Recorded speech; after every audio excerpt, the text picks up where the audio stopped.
Initiative जिसमें हम सब साथ आए और कोविड-19 से लड़े। So join the cause and support our daily wage workers. जय हिंद। जब बहू ने खा ली हंसने वाली दवा। किशनगढ़ गांव में कीर्ति अपने बेटे दिवाकर और बहू अंशु के साथ रहा करती थी। तीनों बहुत ही हंसी खुशी अपना जीवन व्यतीत कर रहे होते हैं। अरे बहू, आज खाना मैं बना देती हूँ। नहीं माँ जी, आप क्यों तकलीफ कर रही हैं? आप आराम कीजिए, खाना मैं ही बनाऊंगी। कितनी अच्छी बहू मिली है मुझे। भगवान ऐसी बहू सबको दे।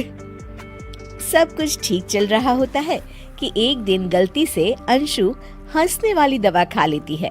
बस उस दिन से सब कुछ बदल जाता है। अरे बहू, मेरे घुटनों में बहुत दर्द हो रहा है, जरा बाम तो दे दे। अरे बाम लगा कर क्या करोगी माँ जी?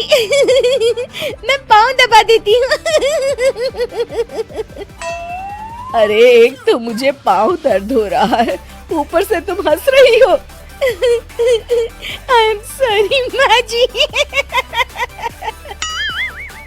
अरे फिर से हंस रही है, जा तू मेरे कमरे से, मुझे तुझसे बात नहीं करनी। हे भगवान, ये क्या हो गया? अब माँ जी क्या सोचेगी? 2 दिन बाद कीर्ति घर में किटी पार्टी रखती है। उसकी सभी सहेलियां घर आने वाली होती हैं। अरे बहू, मेरी कुछ सहेलियां आज दोपहर को घर आने वाली है।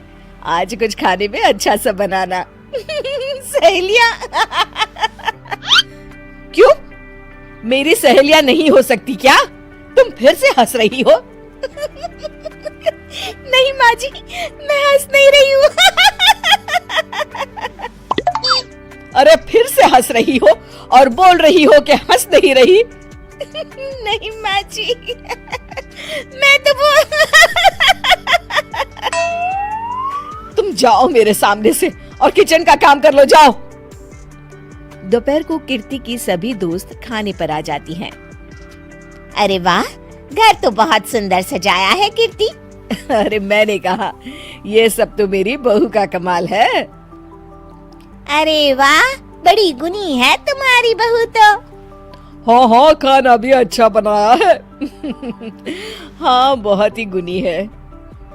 तो हमको नहीं मिलवाओगी क्या, या छुपा कर रखोगी अपनी हीरे जैसी बहू को? अरे नहीं नहीं, अभी बुलाती हूँ। अंशु, ओ अंशु, बहू रानी। अंशु बाहर आती है। जी माँ जी। बहू, ये सब मेरी सहेलियां हैं, मिलो सबसे। नमस्ते आंटी। नमस्ते बेटा, बहू तो बहुत अच्छी मिली है तुमको, किस्मत वाली हो तुम। किस्मत वाली? अरे क्या हुआ? हंस क्यों रही हो?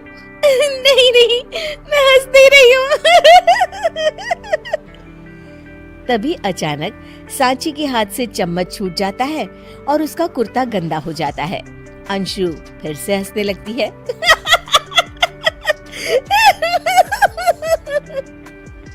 इधर सब सहेलियां गुस्सा होकर चली जाती हैं। कीर्ति भी नाराज होकर अपने कमरे में चली जाती है। हे भगवान, ये मैंने क्या कर डाला? इस तरह से तो माँ जी और उनकी सहेलियां नाराज हो गई। अगले दिन, बहू, ओ बहू, किधर हो? जी माँ जी। जल्दी से मेरे साथ चलो, पड़ोस वाले शर्मा जी की हार्ट अटैक से मौत हो गई है, उनके घर बैठक के लिए जाना है। अंशु तैयार होकर आ जाती है। थोड़ी देर में दोनों शर्मा जी के घर पहुंच जाती है। वहां पर सब रो रहे होते हैं। कीर्ति शर्मा जी की बीवी के पास बैठकर उन्हें सांत्वना देने लगती है। बड़े अच्छे इंसान थे मेरे पति। अच्छा, तुम हंस क्यों रही हो? वो अच्छे थे। हाँ हाँ, बहुत अच्छे थे अंकल। अरे अंशु, हंस मत। माँ जी, मैं हंस नहीं रही। मैं तो आंटी जी को बस दिलासा दे रही थी। सब औरतें अंशु की इस हरकत से हैरान हो जाती हैं। कीर्ति भी बहुत शर्मिंदा होती है और वो अंशु को लेकर फटाफट घर लौट आती है।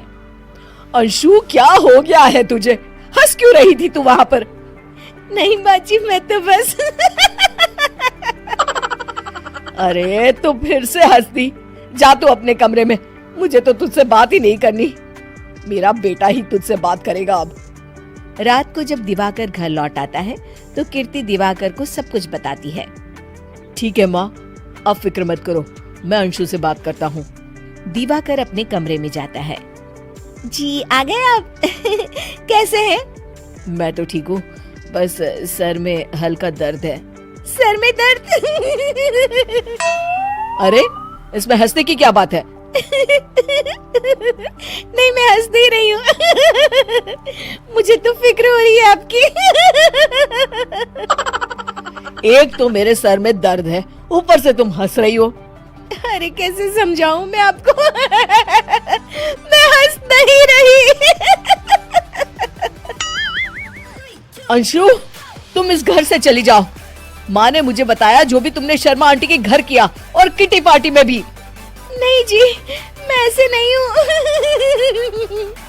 तो अभी क्या हुआ था? क्यों हंस रही थी तुम? रुकिए, मैं आपको सब कुछ बताती हूँ आपको सब कुछ। अंशु डायरी में लिखकर दिवाकर को पढ़ने देती है। कुछ दिनों पहले मैंने गलती से हंसने वाली दवा पी ली थी, जिसकी वजह से ये सब हो रहा है। इसका असर कुछ दिन और रहेगा। अरे तो तुमने ये सब पहले क्यों नहीं बताया अंशु? वो मैंने माँ जी को बताने की बहुत कोशिश की, मगर उन्होंने सुना ही नहीं। अरे ठीक है, मगर वादा करो जब तक दवाई का असर ठीक नहीं हो जाता तुम घर से बाहर नहीं जाओगी। नहीं जाऊंगी और हंसूंगी तो बिल्कुल नहीं। लो, तुम तो फिर से हंस दी।